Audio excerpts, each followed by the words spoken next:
Allez, c'est parti. Youfi, Shana Tova à toutes et à tous. On est ici grâce à Midrash Yehuda Manitou. On se retrouve pour écouter Ariel Assaf. Et tu veux nous parler du calendrier juif. Et en fait, c'est le deuxième volet, si je ne me trompe pas, d'une précédente conférence. Bechavod. Exactement. Donc, bonjour à tous et à toutes. Et en cette veille de Rosh Hashanah, on veut compléter notre étude sur le calendrier hébraïque. Et je voudrais qu'on parle aussi donc, des défis du calendrier juif dans le monde moderne. Mais j'ai juste quelques diaporamas pour compléter ce qu'on avait commencé l'autre fois et qu'on n'a pas fini. Alors, je lance partage d'écran, partage.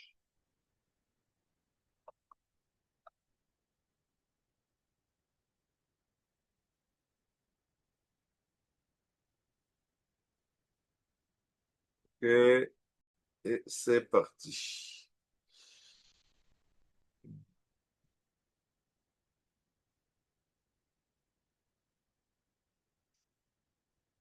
Bien. Bon, alors bonjour à tous et à toutes, et je rappelle ce qu'on avait vu l'autre fois, hein, que le calendrier hébraïque est un calendrier à la fois solaire et lunaire. Les mois sont lunaires, puisqu'un mois, c'est une révolution de la Lune autour de la Terre, et un an, c'est une révolution de la Terre autour du Soleil.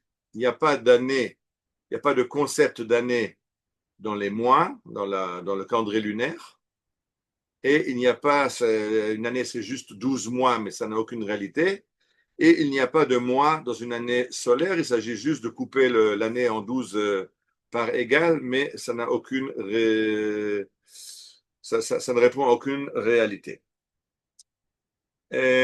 Alors, on avait fini sur cette diaporama qui nous dit que Hillel Nessia, l'arrière-petit-fils de Hillel, nous a fixé un calendrier pour toute la durée de l'exil. Et donc, on n'est plus sujet au besoin d'avoir un Sanhédrin avec des témoins qui viennent témoigner de la nouvelle lune ou d'un Sanhédrin qui va prendre en considération est-ce qu'il y a des agneaux pour le Corban Pessah pour décider s'il faut faire une année embolismique, ajouter un 13e mois ou pas. Tout ça, ça nous est fixé depuis de nombreux siècles par Hillel Nessia. Et il y a des règles dans le calendrier. Aujourd'hui, par exemple, on sait que les années embolismiques, les années où on ajoute un 13e mois, un Hadar Bet, un deuxième mois de Hadar, ce sont les années Goach Hadzat, la troisième année, la sixième année, il s'agit d'un cycle de 19 ans. Sur le cycle de 19 ans, la 3, 6, 8, 11, 14, 16 et 19 sont embolismiques. De la même façon, on sait que le Hadou Rosh, que Rosh Hashanah n'aura pas ni le dimanche, ni le mercredi, ni le vendredi. C'est qu'on a déjà des règles qui nous permettent de comprendre le calendrier et on peut avoir des calendriers qui nous donnent les fêtes un siècle en avance, 2 siècles en avance, autant qu'on veut. Tout ça, ça a déjà été calculé à l'époque. Bien que les Chachamim ont continué à faire des calculs en parallèle avec le calendrier préparé par Hillel Nessia. Et juste au passage, il y a eu d'autres calendriers dans le peuple juif. Par exemple, le calendrier de la secte de Qumran, eux ont un calendrier solaire. On a retrouvé leur calendrier, mais je ne parle pas de eux aujourd'hui. Et un autre sujet dont je ne vais pas traiter, c'est quel est le départ de notre calendrier. C'est quand on compte les années, où commence le début du compte. Tout le monde sait qu'on calcule d'après la création du monde. Aujourd'hui, on est en 5787 après la création du monde. Mais dans la Torah, on compte à la sortie d'Égypte. Plus tard, on a compté ce qu'on appelle Minyan Ashtarot. On a compté d'après le règne des rois hellénistiques. Donc, il y a eu différentes façons de démarrer la base du calendrier. Ça non plus, je ne m'étends pas là-dessus. Je rappelle juste et j'avance. Euh, Quand on a fait un calendrier avec du calcul, il pouvait y avoir des erreurs de calcul ou des régions qui n'avaient pas reçu le calendrier. Je vous rappelle par exemple que quand on est en Chutz Laaretz, on fait 2 jours de Yom Tov, on fait 2 jours de Pessah, 2 jours de Sukkot, parce qu'il y avait un problème que les Juifs en Babylonie ne recevaient pas à temps le message du Sanhedrin quand a été fixé le Rosh Chodesh qui fixait la fête. Et donc, suite au doute, on fixait 2 jours. Aujourd'hui, bien sûr, le calendrier est fixé par calcul. On pourrait annuler le deuxième jour, mais les Chachamim ont dit que ce deuxième jour dans la galoute, il doit tenir. Il y a plusieurs raisons. Ce n'est pas non plus mon propos maintenant. Mais on a par exemple un texte du Talmud qui nous raconte Lévi Ikla le Bavel. Lévi, qui est un rabbin d'Eretz Israël, arrive en Babylonie. Bechatzar Betishre, le 11 Tishré des Babyloniens. Amar Basim Tavshile de Bavlae, Yomad Rabba de Amarava. Ça sent bon le fumet des plats des Babyloniens hein, ce jour qu'est le Yom Kippour en Eretz Israël. Donc il y a eu un problème. J'ai mis à Rabbeinu Hananel qui essaie d'expliquer quel était le problème. Est-ce qu'ils n'ont pas été au courant qu'il y a eu un 30e jour du mois de Elul et donc Yom Kippour est décalé d'un jour? Ou alors c'est carrément un mois qui avait été ajouté et ils n'étaient pas au courant et ça a tout décalé. En tout cas, on peut arriver à une situation pareille où, d'après Lévi, en Eretz Israël, aujourd'hui c'est Yom Kippour, et il se rend compte que les Babyloniens ont déjà fait Yom Kippour hier, et aujourd'hui ils sont en train de se faire à manger et de cuisiner. Alors, une chose très importante dans le calendrier, l'établissement du calendrier hébraïque, c'est une prérogative des Chachamim d'Eretz Israël. C'est le Sanhedrin, quand il est à Jérusalem au temple, qui fixe le calendrier. Et on a une histoire incroyable dans le Talmud. Chez Yarad Hanina ben Achi Rabbi Yoshua la Gola, il y a une époque où il y avait un rabbin, Hanina ben, le neveu de Rabbi Yoshua, qui est allé en Bavel. Il a continué là-bas à faire ce qu'il faisait en Eretz Israël, c'est-à-dire fixer le calendrier. Alors, les rabbins d'Eretz Israël n'ont pas apprécié. Ils lui ont envoyé 2 messagers, Rabbi Yosef ben Keppar et le petit-fils de Zcharia ben Kvutal. Et quand ils sont arrivés en Babylonie, il a dit, ah, regardez ces invités, ça, ce sont des gens de grande stature. Et après, au Beth Midrash, il y a eu des discussions. Lui disait kasher, eux disaient pas kasher. Enfin, ils sentaient la lacha pas comme lui. Il dit non, ça c'est des gens qui comprenaient rien à la lacha. Ils lui ont dit non, non, tu peux pas. Après que tu as dit que nous sommes des pointures de Talmidei Chachamim, tu peux pas nous remballer comme ça. Alors il leur demande mais comment ça se fait que si je fixe la lacha comme ça, vous dites le contraire? Et ils lui répondent quelque chose d'incroyable. Mipnei shata me'aber shanim v'koveh chadashim v'chutz la'aretz. Parce que tu continues à faire le calendrier quand tu es en Chutz La'aretz, c'est toi qui fixes des halachot qui sont fausses. Tu as entièrement dérapé dans ton métier de rabbin. Tu ne peux pas fixer le calendrier quand tu es en Chutz La'aretz.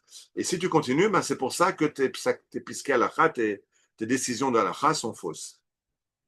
Alors il leur dit, mais un instant, je ne suis pas le premier à avoir fait ça. Rabbi Akiva aussi, quand il était en Babylonie, il avait fixé parce que Rabbi Akiva a fait beaucoup de pérégrinations, on en avait parlé dans une autre conférence, que Rabbi Akiva s'est retrouvé en Afrique, s'est retrouvé en Europe, s'est retrouvé en Asie. Et là où il était, il fixait le calendrier.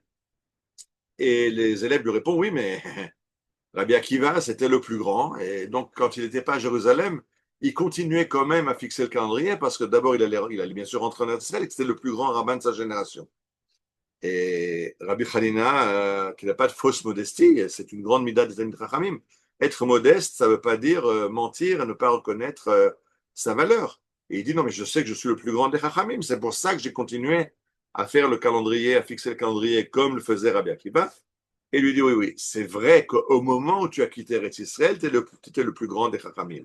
Mais depuis, il y en a d'autres. Il y avait des jeunes. Amrolo Gdaim Shehinachtan Asut Yashim.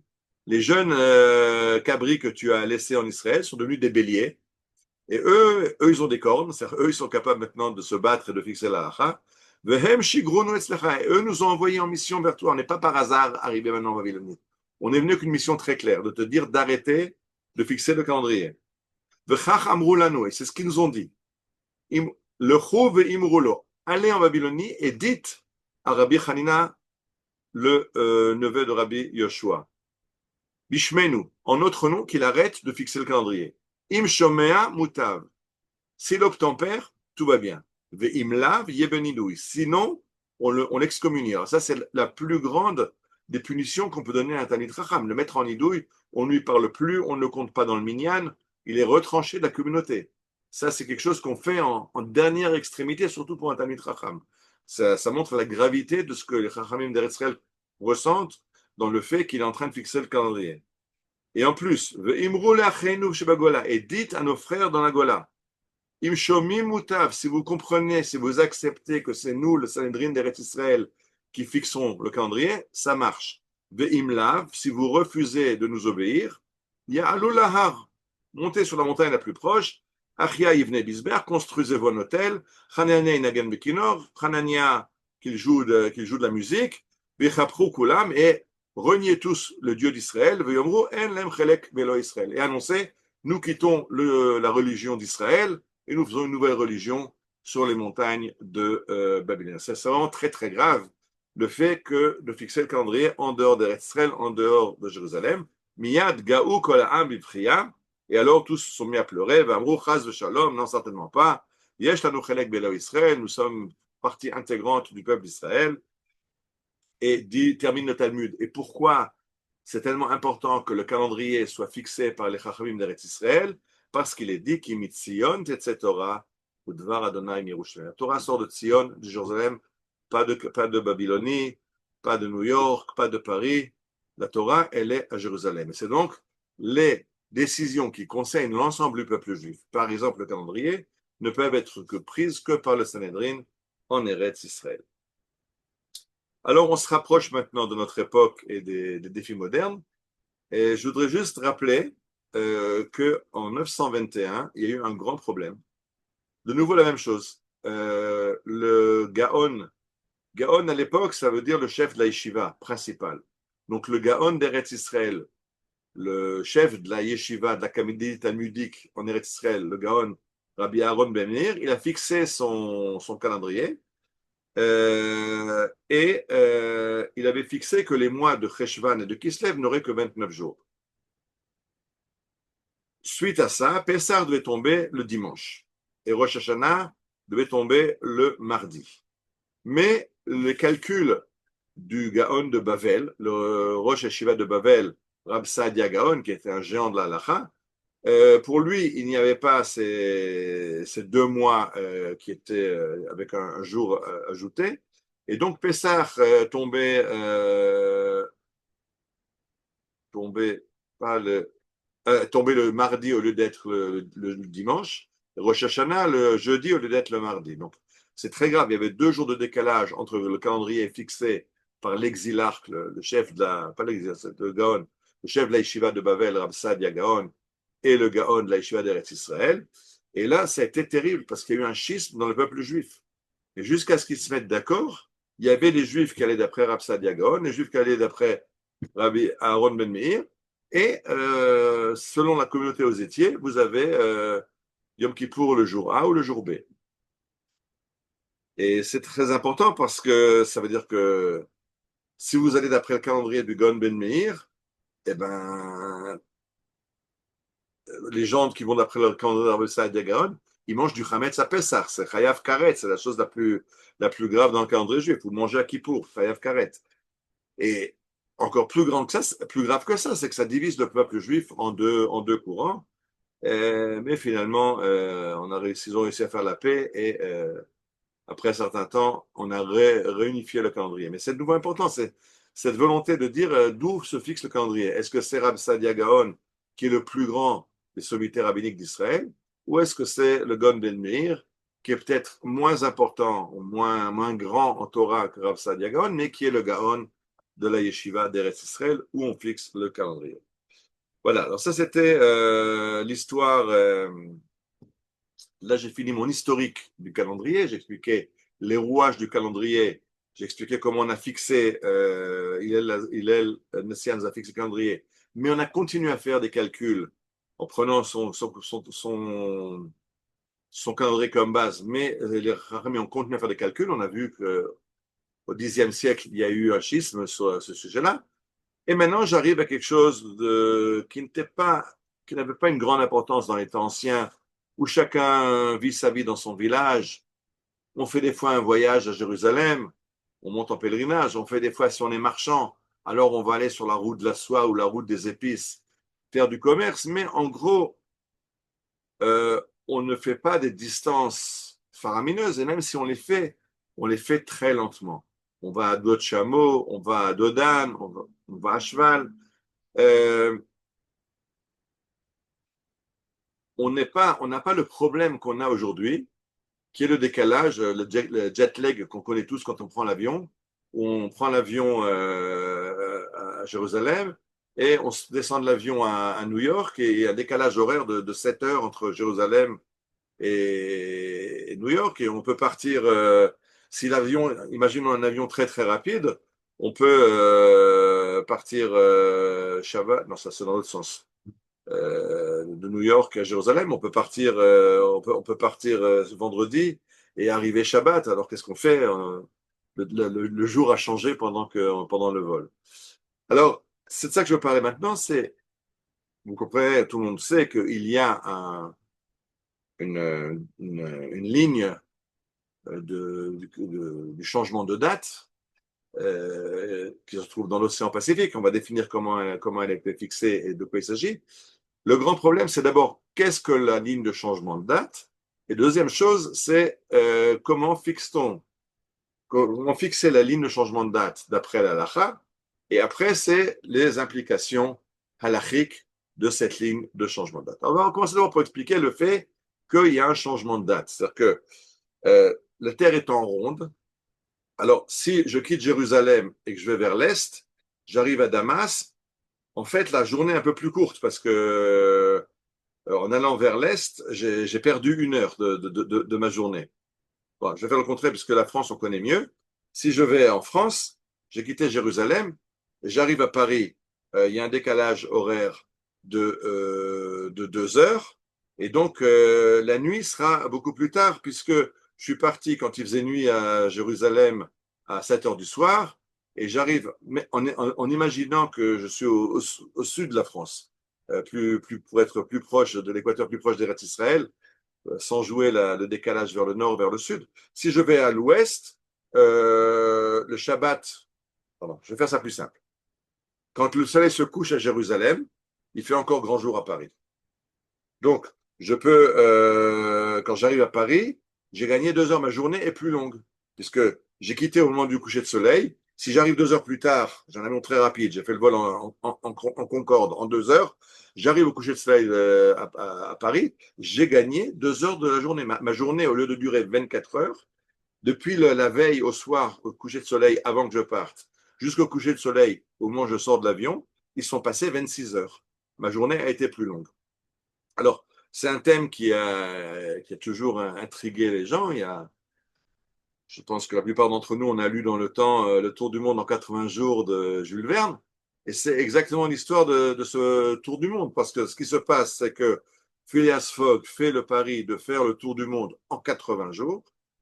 Et le 80e jour, il n'arrive pas à temps à Londres, il arrive à Londres le 81e jour. Et donc, il a pris un jour de retard et il a perdu son pari. Mais alors, il va se rendre compte qu'en fait, non, comme il a fait son tour du monde en allant vers l'Est, en fait, chaque jour s'est rétréci d'1 heure. J'ai expliqué que si je vais vers l'Ouest, par exemple vers Paris, alors je gagne 1 heure. Si je vais vers l'Est, je perds le jour se rétrécit d'1 heure.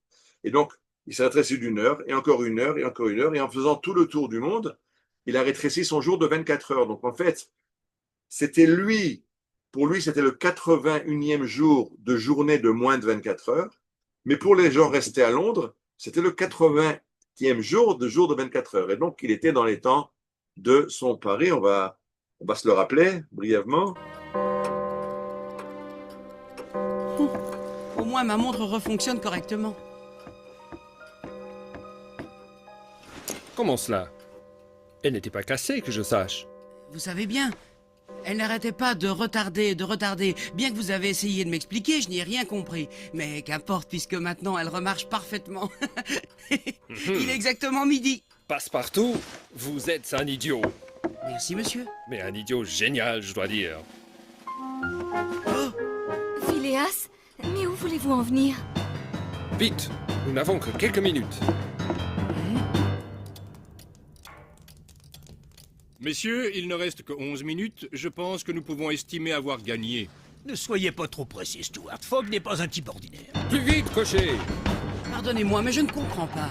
Dans notre tour du monde, nous avons marché vers l'est. À chaque degré de longitude, nous avons gagné 4 minutes. C'est pour ça que ma montre retardait chaque jour un peu plus. Et donc, en faisant le tour du monde dans sa totalité... Nous avons gagné un jour entier. Ça veut dire que nous sommes rentrés en Angleterre avec un jour d'avance? Il a perdu. Sinon, il serait déjà arrivé. J'ai toujours tenu ce pari pour insensé. Plus qu'une minute.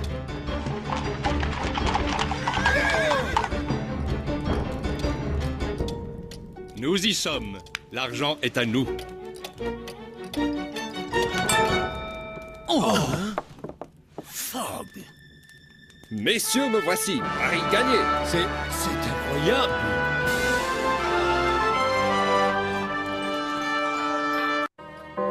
Bien, donc on a compris ce changement. Pardon. On a compris le fait que quand on va vers l'est, chaque fuseau horaire, on perd 1 heure. Ce qui va se faire, c'est que il y a un endroit, quand on est allé au bout du monde, où d'un côté, on est à la fin de la journée, au début de à la fin d'une journée, mais au même endroit, c'est le début de la journée suivante. Ce qu'on appelle la ligne de changement de date. On va essayer de développer. C'est pas quelque chose de nouveau. Le premier un des premiers, c'est pas le premier, un des premiers dans l'histoire juive qui parle de ce problème de changement de date, c'est Rabbi Yehuda Halevi, vous le voyez à gauche dans le médaillon qui est à la Knesset, et dans son livre le Kuzari, où il essaie d'expliquer la Torah au roi des Khazars, il dit la chose suivante. Amar et Chaver, Amar Akuzari, le roi des Khazars lui dit la chose suivante. Le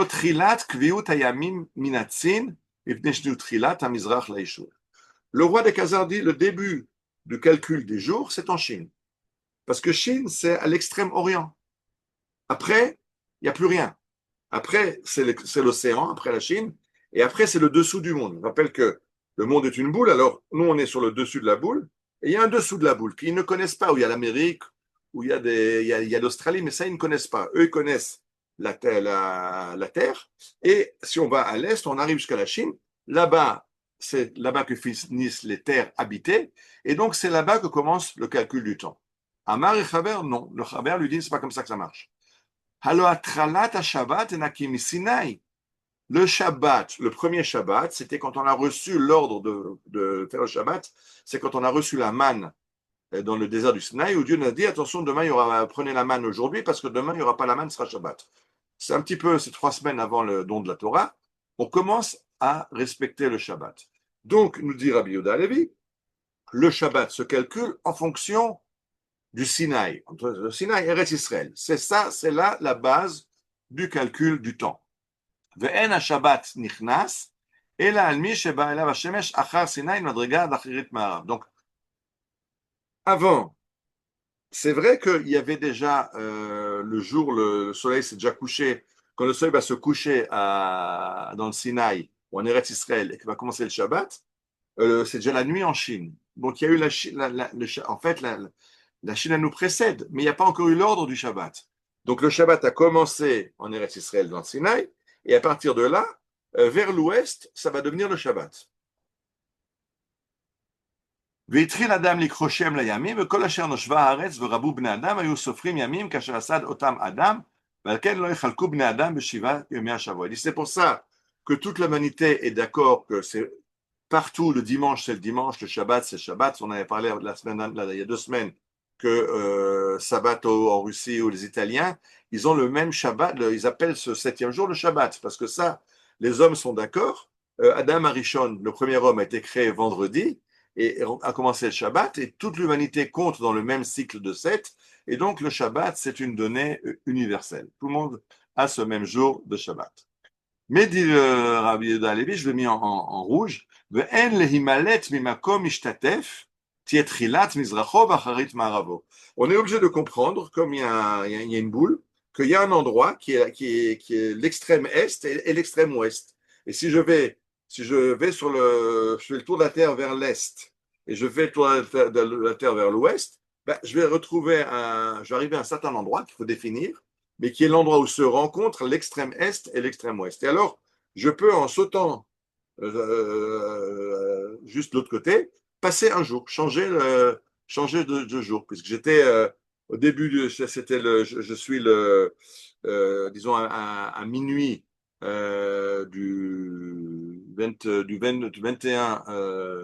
21 septembre, maintenant sur cette ligne au bout du monde. Et après moi, après plus je vais vers l'ouest, plus ce sont les heures du jour d'avant. Donc, si ça commence, si c'est minuit du 21 septembre, alors juste de l'autre côté de la ligne, c'est minuit du 20 septembre. C'est encore hier. Et dire, on peut pas, c'est obligé qu'il y ait un endroit où les deux jours se touchent, puisque on dégrade d'une heure, on arrive à un endroit où les deux se rencontrent. Donc l'extrême orient et l'extrême occident se rejoignent. Et ça se passe, ce qui est par rapport au pays d'Israël, là où commencent les pays habités par les humains. Ce n'est pas la Torah qui a inventé cette ligne de changement de date. Aval bedina teva, c'est un fait naturel que c'est comme ça que fonctionne le temps. Ki lo yitachen sheyu hayamim hashvuim nikreim b'shem echad b'atzmo leishuv kulo, אלא אם כן נקבע מקום שהתחילה לקריאה. Comme chaque point du globe, il y a une autre heure, si on veut tous être le même jour, on veut définir ce que c'est le dimanche 21 septembre, on est obligé de fixer un départ de ce dimanche et où est-ce qu'il finit. Et c'est pour ça qu'il faut cette ligne de changement de date.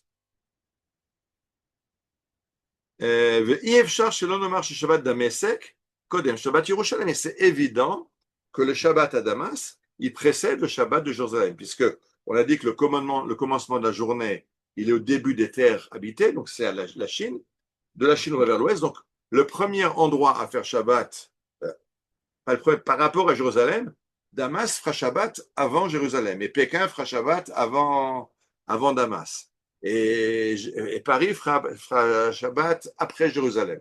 Donc, on a compris que ça commence à l'extrême est. Pour Rabbi, je n'ai pas mis tout le texte du Kuzari, c'est très long, et c'est complexe, mais en fait, pour lui, on va 6 heures à l'est de Jérusalem. 6 heures à l'est de Jérusalem, 90 degrés, puisque le globe terrestre, 360 degrés. 90 degrés, c'est un quart. 6 heures, un quart de la journée de 24 heures. 6 heures à l'est, c'est là-bas que commence le jour. Donc, en Chine, le Shabbat, le premier à faire Shabbat, c'est les Juifs de Chine. Et après, petit à petit, les Juifs de Bombay, et après les Juifs de Bagdad, et puis après les Juifs de Damas, après les Juifs d'Eretz Israël, et les Juifs du Caire, et les Juifs d'Italie, et c'est comme ça que ça fonctionne. D'abord,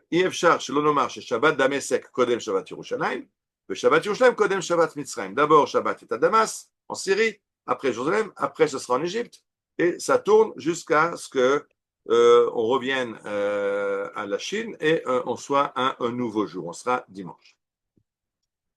Alors, Rabbi David Gans, qui était l'élève du Maharal de Prague, c'était un élève du Maharal de Prague, donc c'était un grand talmudiste, mais c'était aussi un grand astronome. C'était l'élève de Tycho Brahe, donc un des plus grands astronomes. Il a étudié chez lui, et il dit la chose suivante, il dit c'est pas possible, puisqu'il y a un endroit où la date change, c'est pas possible que, disons que cette ligne de changement de date est sur une route, c'est pas possible que quelqu'un qui habite sur un côté de la rue et quelqu'un qui habite de l'autre côté de la rue n'ont pas la même journée.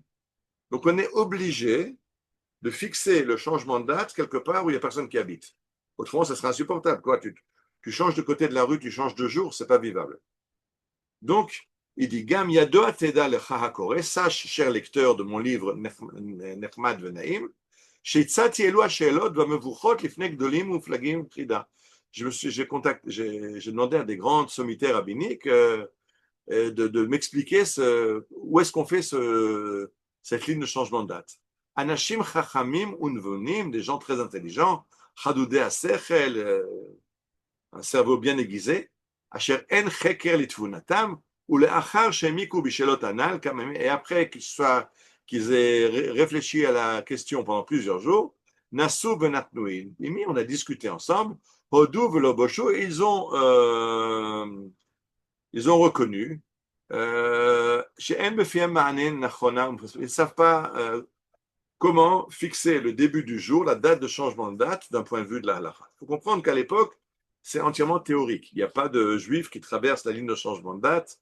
J'expliquais qu'on marche lentement, alors on va Shabbat d'après là où on est. C'est pas un problème. Le problème va être au XXe siècle avec les grands voyages et les voyages rapides. Mais avant, ce n'était pas un problème. C'est un problème théorique. Donc il a essayé de le résoudre, mais il n'a pas réussi à trouver de solution. Alors, je rappelle cette carte que vous connaissez toutes parce qu'elle est sur un mur à côté de Kikar Safra, la place de Mérès, Jérusalem. C'est une carte rédigée dessinée dans un monastère en Allemagne au XVIe siècle. Et le monde de l'époque connaît trois continents. L'Europe, l'Asie, l'Afrique, au centre, Jérusalem. Et il y a à gauche, en bas, America de Neuewelt, on a découvert le Nouveau Monde, on ne sait pas encore ce que c'est. Donc, en fait, c'est facile parce qu'en fait, tous les fuseaux horaires se concentrent environ sur une douzaine de fuseaux, même pas une dizaine de fuseaux horaires. Et donc, c'est gérable. Le changement de date, ça se passe quelque part qui est sous la Terre. J'explique, puisque la Terre est ronde. Alors, en dessous de la Terre, il y a un grand océan, il n'y a personne là-bas. Que la date, elle change, ça ne dérange personne. Quand on est sur la surface de la Terre, on a tous le même jour et on comprend quel jour on est, on n'a pas de problème. Plus tard, il va falloir qu'on fasse des fuseaux horaires. Il va falloir qu'on fasse un changement de date parce que le monde maintenant, c'est un monde global. Déjà avant, il y a les grands découvreurs qui ont découvert les nouvelles terres, qui ont découvert l'Amérique, qui ont découvert le Groenland, qui ont découvert l'Australie. Et alors, on a décidé de façon arbitraire que la date de changement de date serait dans le Pacifique. Vous voyez qu'elle n'est pas tout à fait droite, c'est la ligne rouge que je vous montre à droite. Elle est un petit peu biscornue parce qu'elle essaye d'avoir une logique. La première logique, c'est de passer entre la Russie et les USA. Au détroit de Bering, comme ça, toute la Russie a le même jour, pas la même heure, elle est sur plusieurs horaires, mais au moins tous les Russes ont la même date, et en Amérique, tout le monde est dans la même date. Donc comme ça, on a fait passer au détroit de Bering la ligne, et puis après, on essaye de garder certains atolls ou certaines îles dans une certaine logique. Et donc, on a fait la ligne devrait être droite du nord au sud. Elle est un petit peu biscornue, mais on a compris comment elle fonctionne. Jusque-là, pas de problème. Il y a une ligne, et à partir de là, on sait où est le jour, on sait les fuseaux horaires, tout fonctionne. Regardons Rabbi Yosef Chaim de Bagdad, qui lui, il y a 150 ans, écrit la chose suivante. Il pose la question suivante. Nous savons que, d'après la Torah, il faut faire le Shabbat. Le Shabbat, ça commence le vendredi soir au coucher du soleil, et ça finit, Motzei Shabbat, à la tombée de la nuit. On est d'accord là-dessus? Donc, en gros, disons, 25, pour faire facile, 25 heures. Parce que ce n'est pas du coucher du soleil au coucher du soleil ou de la sortie des étoiles. La sortie des étoiles, c'est du coucher du soleil à la sortie des étoiles. Donc, c'est un peu plus que 24 heures. Mais au moins, d'après la Torah, il faut faire 24 heures. De la tombée de la nuit à la tombée de la nuit. Comme on ne sait pas exactement définir la tombée de la nuit, alors on a ajouté un petit peu, on a commencé le coucher de soleil le vendredi soir en disant, c'est sûr qu'avant le coucher de soleil, ce n'est pas la nuit. Mais à partir du coucher du soleil, c'est peut-être la nuit. Et le Shabbat, on le sort quand il y a les étoiles qui sont sorties, parce qu'une fois qu'il y a les étoiles, c'est sûr que c'est déjà la nuit. Donc, c'est comme ça qu'on se retrouve avec un calendrier, avec un Shabbat de 25 heures. Mais d'après la Torah, un Shabbat de 24 heures, si on était capable de définir le début de la nuit de façon exacte, alors du début de la nuit à début de la nuit suivante, 24 heures Shabbat. Demande le Rabbi Yosef Chaim de Bagdad dans son livre Rav Pa'ul la question suivante.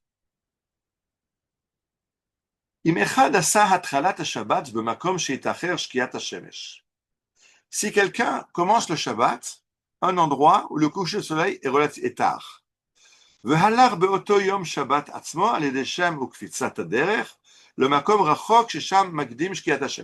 alors en prononçant des noms divins de la Kabbalah, il a fait Kfitzat Haderech, il est sauté et il est allé à l'est. Donc, par exemple, il a commencé Shabbat à Jérusalem. Pendant Shabbat, il a fait ce qu'il a fait et il se retrouve à Damas. En fait, à Damas, le soleil va se coucher plus tôt qu'à Jérusalem. Et donc, en fait, il n'aura pas fait 24 heures de Shabbat. Il aura un Shabbat qui aura eu 22 heures. Alors, est-ce qu'il doit compléter?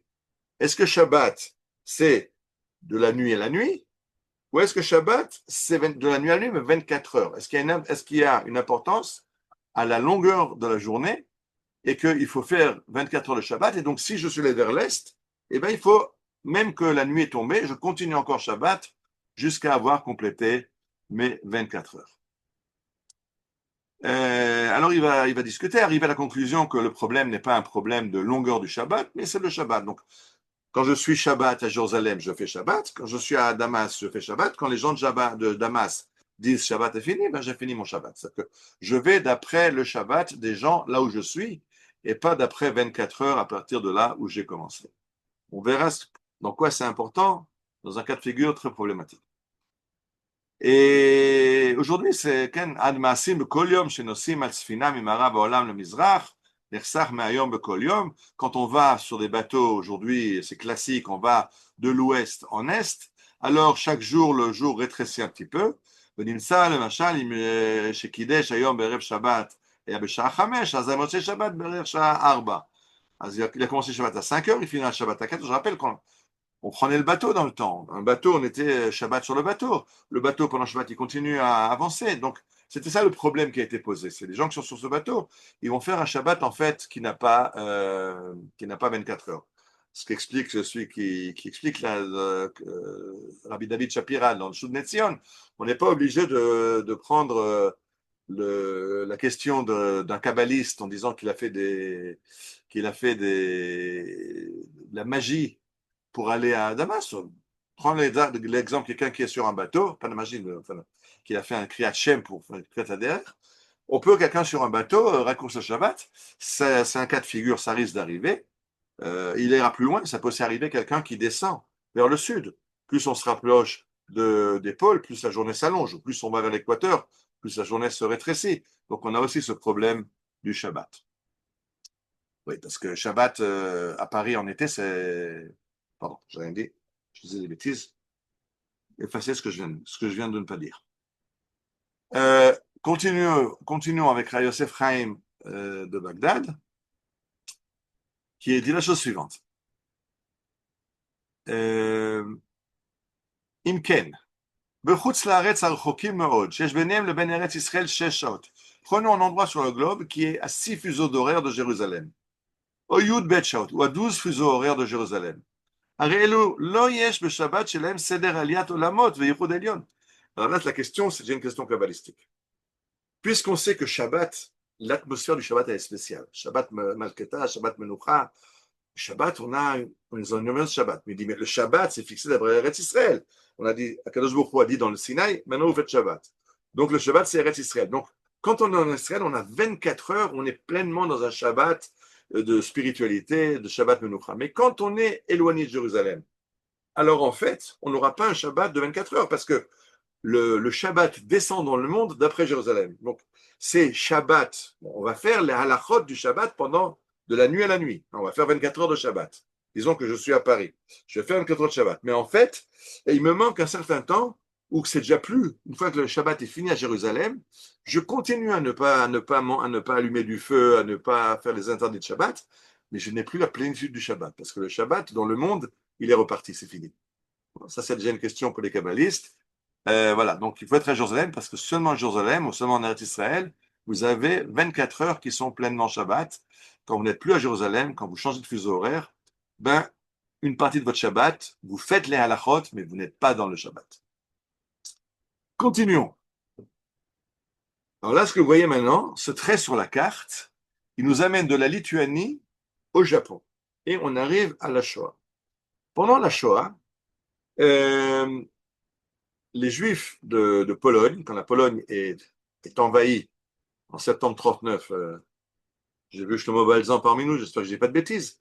Quand la Pologne est envahie en septembre 39, d'abord par les Allemands et quelques temps plus tard par les Russes à l'Est, beaucoup de Juifs vont foutre le camp vers la Lituanie, vers les pays baltes, où ils pensent que là-bas, à l'époque, les pays baltes sont encore indépendants, ils pensent qu'ils vont échapper ou à l'hitlérisme ou au stalinisme. Malheureusement pour eux, un peu plus tard, quelques mois plus tard, je ne sais plus quand, je m'excuse, l'URSS va envahir les pays baltes. Et donc, il raconte les conneries, ce guide. C'est l'Allemagne qui envahit les pays baltes. Et donc, les lois raciales, les lois nazies s'appliquent maintenant en Lituanie, où les chivotes se sont repliés. Et donc, il faut foutre le camp.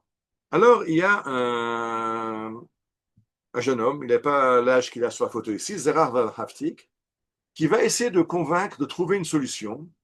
Et il va réussir à recevoir des visas d'un chassid Umot Olam, un juste par une nation, Shione Sugihara, le consul du Japon à Kobno, qui délivre des certificats d'immigration au Japon. Et Zar Varaftik va essayer de convaincre les dirigeants de yeshivot de foutre le camp au Japon et de fuir l'hitlérisme. Ça va être très difficile. Il écrira dans ses mémoires, c'est tellement dur, je suis allé chez les directeurs de yeshiva en leur disant, il faut sauver les élèves de yeshivot, et les rabbinim m'ont dit, mais qu'est-ce que deviendra la Torah si on n'a plus nos yeshivot? Moi, j'ai sauvé les juifs, ils me répondaient, mais la Torah, la Torah. Et finalement, beaucoup de yeshivot sont partis en fumée avec leurs élèves. Mais la yeshiva de Mir, elle a pris les visas et elle est partie à Kobe, au Japon. Et alors, ils ont un problème. Il y a environ 5000 juifs d'origine polonaise ou orientale, d'Europe orientale, qui se retrouvent au Japon. Et la grande question, c'est est-ce que le Japon, ça précède Israël, ça laisse d'Israël, mais c'est le même jour qu'Israël. Donc le Shabbat, c'est le Shabbat, le jour où on l'a fait en Europe avant de partir. Ou est-ce qu'on a déjà traversé la ligne de changement de date d'après la halakha? Et donc, le Japon, c'est un jour après. Le Japon, il n'est pas à l'est d'Israël, mais il est à l'ouest. Donc, c'est Shabbat à Jérusalem, puis Shabbat à Paris, puis Shabbat en Espagne, puis Shabbat aux Açores, puis Shabbat en Amérique, puis Shabbat au Japon. Donc, le Japon en fait, il fait Shabbat le dimanche. Alors, dans un premier temps, ce qu'ils ont fait, ne sachant pas, ils ont décidé de faire Shabbat 2 jours. Mais comme c'est compliqué, et que Shabbat, c'est en fait un jour, ils ont fait le Shabbat comme ils avaient fait en Europe. Ce jour-là, ça reste le Shabbat classique. Le dimanche, ils ont juste observé les interdits de la Torah. Ils n'ont pas allumé du feu, ils n'ont pas sont pas sortis du Troum Shabbat, mais ils n'ont pas fait les prières du Shabbat, ils n'ont pas fait les repas du Shabbat, et ils n'ont pas fait les mitzvot de Rabbanan du Shabbat. Ils ont juste fait ce que la Torah interdit, ils l'ont observé le dimanche aussi, pour être sûr de ne pas s'être trompé. Donc ça fonctionne. Et c'est comme ça que pendant quelque temps, ils vont faire un Shabbat à 2 volets, un Shabbat total, le Shabbat, et un Shabbat d'après la Torah, juste les interdits de la Torah, le dimanche. Tout ça, c'est très beau, jusqu'au mois de Elul. Voilà, dans un mois, dans quelques temps, ça va être Kippour. Et faire Kippour 2 jours, ça, c'est pas possible. Parce que la Torah dit de jeûner Kippour. On ne va pas jeûner 2 jours, on n'est pas capable, on va tomber malade, on ne tiendra pas le coup. On ne peut pas jeûner 2 jours. Alors, qu'est-ce qu'on va faire pour Yom Kippour? Est-ce que le Japon est à l'est d'Eretz Israël ou est-ce que le Japon est à l'ouest d'Eretz Israël? Alors, il va adresser une lettre aux sommités rabbiniques de l'époque. Je vais d'abord peut-être présenter les différents systèmes d'après l'Halacha. Le Kuzari, j'en ai parlé tout à l'heure, lui parle qu'on va jusqu'en Chine, 90 degrés à l'est de Jérusalem, c'est l'est, et après, c'est l'ouest. Le Japon, c'est juste après. Donc, d'après le Kuzari, le Japon est à l'ouest de Jérusalem. Il faut faire donc Yom Kippour un jour après Jérusalem. Il y a d'autres chitotes. Le Chazon Ish, par exemple, lui pense que... Non, pardon, j'ai dit une bêtise. Pardon. Le Chazon Ish, lui, prend le Kuzari et lui fait un petit correctif que, j'ai dit, le Kuzari, il va jusqu'à la Chine et après, on va dans l'océan et dans l'océan, on change de jour. Maintenant, je vous ramène à la carte parce que ça, il faut comprendre comment on passe dans la carte. Pardon. Si vous regardez la Chine, la Chine, elle finit. Vous arrivez à voir où je vous montre? En fait, le Japon, c'est à l'intérieur, c'est comme la Chine. Donc, c'est le même jour, fait Shabbat, un petit peu avant Jérusalem. Mais d'après le Chafetz Chaim, dès qu'on est dans la mer, on a changé de date. Donc, le Japon ne sera pas dans le même fuseau horaire que la Chine. Pardon. On a,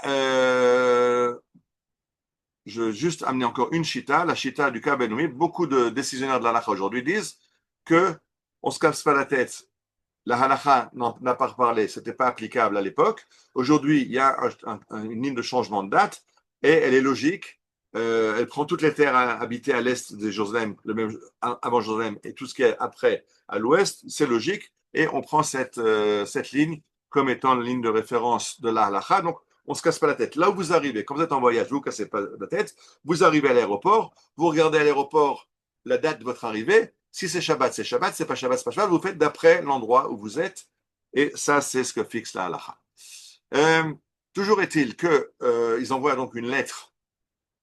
Et regardez le texte, la lettre qu'ils envoient les élèves de la yeshiva. Hatzilu, Anumiad, Beze Onatsum Yom Kippour. Rapidement, c'est bientôt Yom Kippour. Sauvez-nous, on ne peut pas faire Yom Kippour 2 jours. Quel jour on fait Yom Kippour? Alors, le grand rabbin d'Eretz Israël, le Rav Herzog, réunit une assemblée dans laquelle il amène les sommités de l'époque, le Rav Meltzer, je ne sais pas la liste ici, j'ai la liste, le Rav Tchoketchinsky et d'autres, je n'ai plus la liste ici. En tout cas, il fait une réunion, il invite le Chazon Ish, qui ne vient pas mais qui envoie un représentant, et cette réunion, ce comité de rabbins décide qu'il doit faire le Shabbat en considérant qu'ils sont à l'est de Jérusalem. Donc, ça doit être le mercredi. Et ils envoient une lettre pour leur dire ça. Asefat Arabanim Echlita Shetanit Yom Kippur ou B'Yom Revi'i, le Fi Cheshbon Hanaoug Beyapan, c'est comme les jours du Japon, c'est un petit peu avant Jérusalem, il n'y a pas de problème. Et le Rav Herzog ajoute Ani Mitzidi, mais de mon côté, je voudrais ne pas jeûner 2 jours parce que c'est dangereux.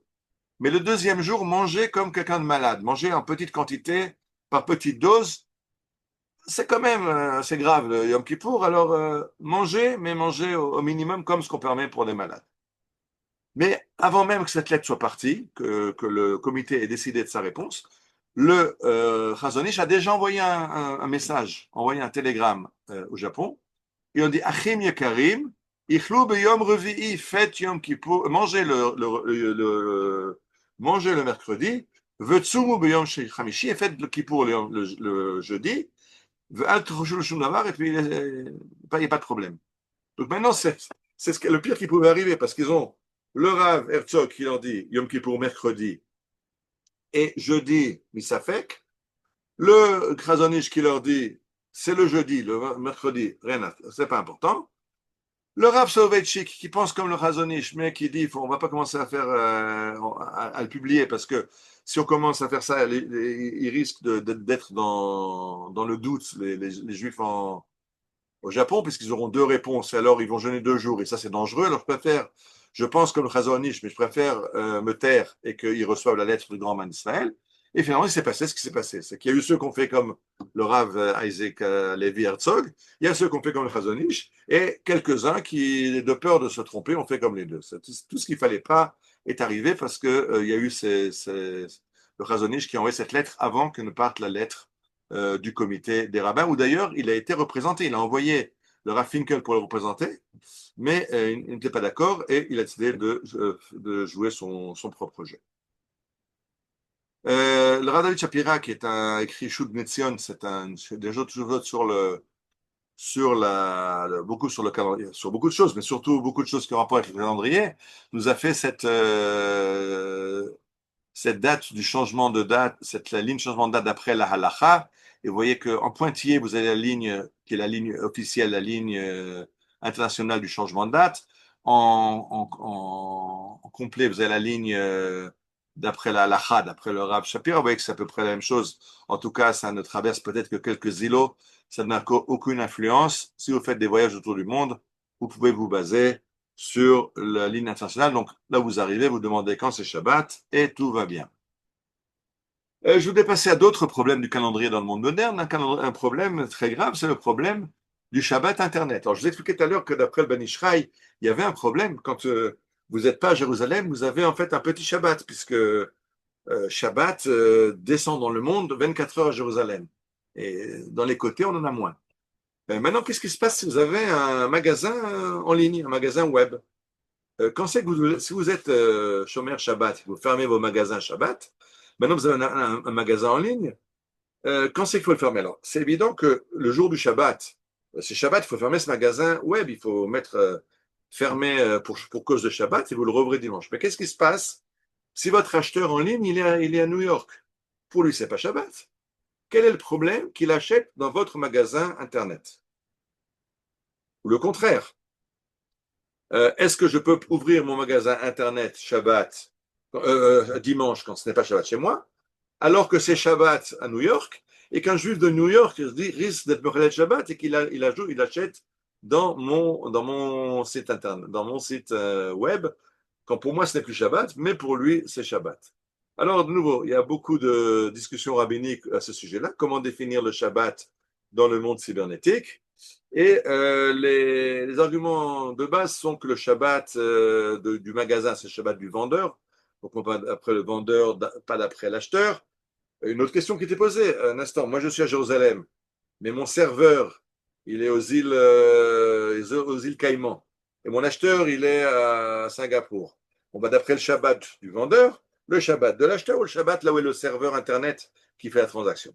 Vous comprenez que c'est compliqué. Je ne suis pas là pour vous donner la psak halakha. Il y a beaucoup comme dans toute chose, il y a différentes opinions rabbiniques. Mais pour amener, comme j'ai dit, les défis du calendrier hébraïque, des choses auxquelles les chachamim n'ont pas besoin de se mesurer dans le temps passé. Aujourd'hui, quand on a un vendeur dans un endroit, la plateforme de vente à un autre endroit et l'acheteur encore ailleurs, comment fixer le Shabbat? Problème du calendrier hébraïque dans un monde cybernétique. Et le dernier volet auquel je voulais parler des problèmes des défis du calendrier hébraïque, c'est que tout ce qu'on a parlé jusqu'à maintenant, on a parlé du calendrier défini en Eretz Israël. Est-ce qu'on peut le définir quand on est en Chutz Laaretz? Après, on a élargi toute la Terre, les fuseaux horaires, le changement de date. Et maintenant, quand on prend la fusée, quand on est dans l'espace, alors que devient le calendrier une fois qu'on est dans l'espace? Alors ça, c'est la suite de notre histoire. La Gemara dans Souka dit, Rabbi Yossé Omer, mais Olam lo yarda Shrina le mata, la Shrina n'est jamais descendue sur terre. Même quand il est marqué que Dieu est descendu sur le mont Sinaï, il planait un petit peu au-dessus. Il n'a pas mis les pieds sur terre. Et quand il est marqué que Moshe est monté au ciel parler avec Dieu, Moshe n'est pas monté au ciel, il est resté sur terre au sommet. C'est-à-dire qu'il y a Shamaim, la Hashem, va rester un livre d'Adam. Il y a la zone divine dans le ciel, il y a la zone terrestre sur terre, les hommes sur terre, Dieu dans les cieux, et chacun chez soi, tout va bien. Alors, quand on va sur la Lune ou dans l'espace, est-ce qu'on a le droit d'y aller? Peut-être que Shamaim Lachem, est-ce que Shamaim Lachem, c'est un concept spirituel, ou ça veut dire ce que ça veut dire? Le ciel est à Dieu, tu n'as rien à faire dans le ciel. Alors, quand il y a eu le premier alunissage sur la Lune, eh bien, il y a un rabbin, le Rav Nachem Ben El-Kasher, qui a écrit un fascicule, Adam al-Yareach, le Ora Torah Va'emuna. Comment, d'après la Torah et la Emuna, comprendre la situation d'un homme sur la Lune? Comment comprendre la question qu'on posait beaucoup de juifs à l'époque, c'était est-ce qu'on peut continuer quand on fait Birkat al-Levana, la prière de la Lune? Birkat al-Levana qu'on dit au début du mois, où on dit on saute devant la Lune, que Shem Shani Roket Kenegder, comme je danse devant toi, je ne peux pas te toucher. De la même façon, mes ennemis ne pourront pas me toucher. À l'instant, maintenant, on touche la Lune, on marche sur la Lune. Alors, est-ce qu'on peut encore dire cette formule que Shem Shani Roket Kenegder? Donc, il y a des problèmes de halakha. D'abord, si on a le droit de faire des voyages dans l'espace. Deuxièmement, comment se conduire dans l'espace? Et après, sur la Terre, est-ce que ça a des répercussions? Alors, reprenons ce texte du Rav Nachem Ben El-Kasher, qui dit qu'il y a eu beaucoup de questions. Ça beaucoup de gens se posaient des questions par rapport à des questions d'Emouna au fait que l'homme va dans l'espace. Mais le Rav Nachal Kasher a dit quelque chose de terrible. Il a dit que pour lui, c'est terrible. Il parle de façon générale, mais c'est la gava, c'est une la gava, c'est pas la fierté, il manque le mot en français. C'est l'homme se mesure à Dieu. L'orgueil, Pardon?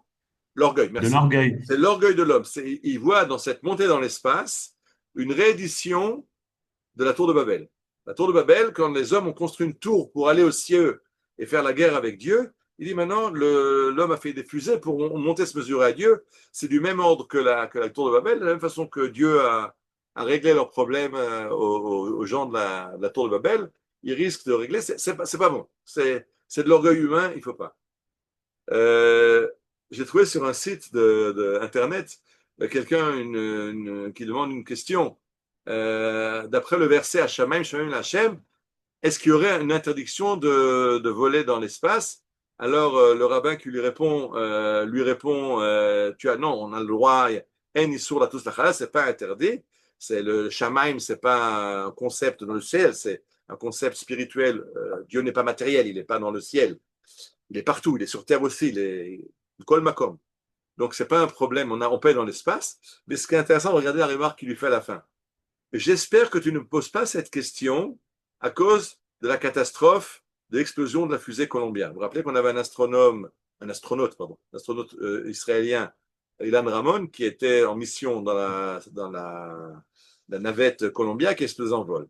Et certains ont voulu dire, c'était une punition divine parce qu'il a osé enfreindre ce commandement d'Hachem, Shamim, Hachem, et qu'il est monté au ciel. Il a dit, je te réponds, attention, ne fais pas cette erreur de commencer à chercher des raisons métaphysiques de ce takabila pour justifier l'explosion de la navette.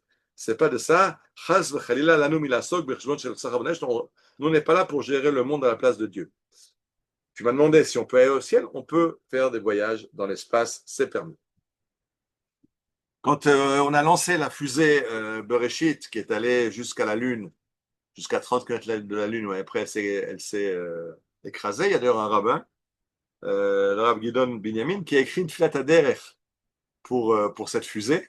Yiratzon milfanecha, shetishlav bracha v'atzlacha b'chol masayadenu, fait réussir nos entreprises, shetolir et chalaliteinu le shalom, que notre fusée fasse un bon chemin, et qu'elle ne tatzilena mikol takalot, qu'il n'y ait pas de panne, v'niske lirota magia l'aéreach, le shalom, et qu'on la voit arriver sur la Lune, v'tarzira le shem Israël, ramène-la entière sur terre, qui Hachem iten chokhma mipiv datma, c'est Hachem qui donne la chokhma aux ingénieurs qui ont mis au point cette fusée. Donc, il ne voyait pas de problème ilchatique d'envoyer une sonde sur la Lune. Et le Rav Levi Yitzhak Halperin a carrément écrit un recueil de halacha qu'il a appelé Imesak Shamayim. C'est un verset qu'on a lu dans la paracha la semaine dernière de Nitzavim. Si je monte aux cieux. Alors, si je monte aux cieux, quels seront les halachot applicables dans les cieux? Alors il dit, il y a des mitzvot qui n'ont pas de rapport au temps. Donc c'est évident que les mitzvot qui n'ont pas de rapport au temps, elles sont applicables dans l'espace. Mais tout ce qui a rapport au temps, au jour, à la nuit, à la semaine, au mois, une fois on est en orbite, ça ne veut plus dire grand-chose. Mais il ne faut pas oublier la mitzvot. Et donc, l'astronaute doit se compter, à partir du moment où il a décollé, il se compte sur sa montre 12 heures. C'est 12 heures de jour, 12 heures de nuit, et il fait un calendrier, et il continue à faire Shabbat. Donc en fait, il continue comme s'il était sur la Terre, l'endroit de là où il est décollé, mais c'est pour se rappeler, c'est pas une obligation, il est en dehors du temps terrestre qui fixe la halakha. Il dit les tzitzit se mettent le jour, alors de nouveau, il se fixe maintenant un calendrier artificiel dans sa fusée, mais quand même, qu'il mette les tefilines quand la fusée, elle est derrière la Terre, qu'elle est à l'ombre, qu'il fait nuit. Qu'ils ne mettent pas qu'il fait jour. Le contraire. Quand la fusée passe devant le soleil, qu'il fait jour, c'est-à-dire bien que ça n'a pas de rapport, il fait un tour toutes les 90 minutes. Donc ça peut être une heure où c'est la nuit dans son calendrier artificiel qu'il gère, mais alors qu'il choisit de mettre les tzitzit dans une heure où il y a de la lumière, de la lumière du soleil dans la cabine spatiale. Et Birkat HaYarach, c'est encore un peu plus compliqué. Je vais maintenant laisser tomber. Ilan Ramon, qui était un juif fier de son judaïsme et qui voulait représenter dignement le peuple d'Israël dans l'espace face aux nations, est allé voir le Rav Chabad de Cap Canaveral, de Houston, et lui a demandé il a dit, vous voulez faire Kiddush dans l'espace, d'après quel calendrier, d'après quelle montre faire le Shabbat. Et ce rabbin, qui est un Shaliach Chabad, est allé prendre conseil et lui a dit de faire d'après le calendrier, de garder le calendrier comme l'endroit d'où il a décollé. Et donc continuer d'après les heures terrestres, d'après 7 jours terrestres, et de faire le Shabbat. Quand c'est Shabbat à Houston, c'est là qu'il doit faire le Shabbat dans l'espace. Et là, on a la photo de Ilan Ramon dans la navette spatiale avec le cos de Kiddush, et il va faire Kiddush en mondiovision à la face du monde. De nouveau, j'ai cherché sur un site internet, il y a une tchouva du Rav Uziel Eliyahu qui est incroyable. Il dit, imaginons maintenant cette halakha, qui est l'halakha qui a été fixée, que on va dans l'espace d'après le calendrier qu'il y avait quand on a décollé. Alors, imaginons un astronaute qui a décollé de Houston, qui arrive sur la station orbitale internationale dans l'espace, et là-bas, il rencontre un cosmonaute qui a décollé de Russie, un cosmonaute qui a décollé de Chine, un qui a décollé de France, un d'Angleterre. Maintenant, chacun fait son Shabbat d'après l'endroit d'où il a décollé. Alors, comment est-ce qu'on va faire minyan dans la station orbitale? Bon, ça, c'était pour le sourire. Ine mashiu she'aleh chiyuch al panecha, im yetzu eser chalaliyot, im 10 anashim yehudim ממקומות שונים בעולם, שאז הזמנים שונים, כיצד יצטרפו למניין וכיצד הם יקיימו את השבת, puisque chacun a son propre Shabbat dans l'espace. Ok, donc on peut aussi sourire en voyant les problèmes auxquels on se retrouve confronté. On est à la veille de Rosh Hashanah. Demain, Rosh Hashanah, je rappelle que c'est le jour où on demande à Kadosh Baruch Hu Meloch al Kol Haolam Kulo d'affermir, de révéler sa royauté sur le monde. Et on dira dans la Tfila, quand c'est que Dieu pourra régner sur le monde, quand les Moshiim, quand Am Israël reviendra au Har Tzion pour juger Har Esav. Ce qui est en train de se passer, c'est qu'à partir de Jérusalem, on est en train d'enseigner au monde les critères de morale, comment se mesurer au mal, comment éradiquer le mal dans le monde. Le monde occidental a baissé les bras de façon très lâche. Alors, les Nevi'im le savaient et nous ont déjà prévenus. Ne'emar v'halu moshim v'artzion nishpat et harisa v'aytal Adonai mlucha v'ne'emar v'aya Adonai lemelech al kol haaretz v'ayom hahu yeh Adonai echad u'shmo echad. On va écouter ça juste en quelques notes et Hashem Hamlucho, Moishik Bagoyim, Hashem Hamlucho, Moishik Bagoyim.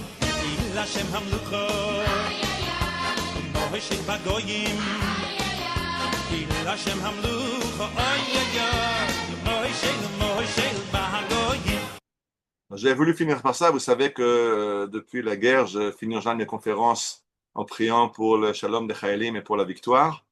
Alors je pense que cette guerre aujourd'hui à Gaza et de façon générale, ça fait partie de ce verset. Alou Moshim Artzion, c'est le début d'Israël qui reprend sa place au Har Tzion pour juger les nations et pour permettre à Kadosh Baruch Hu d'étendre sa malchoute dans le monde et dans l'espace et partout où un juif est en train de faire Shabbat d'après les règles de calendrier qu'on essaie de définir.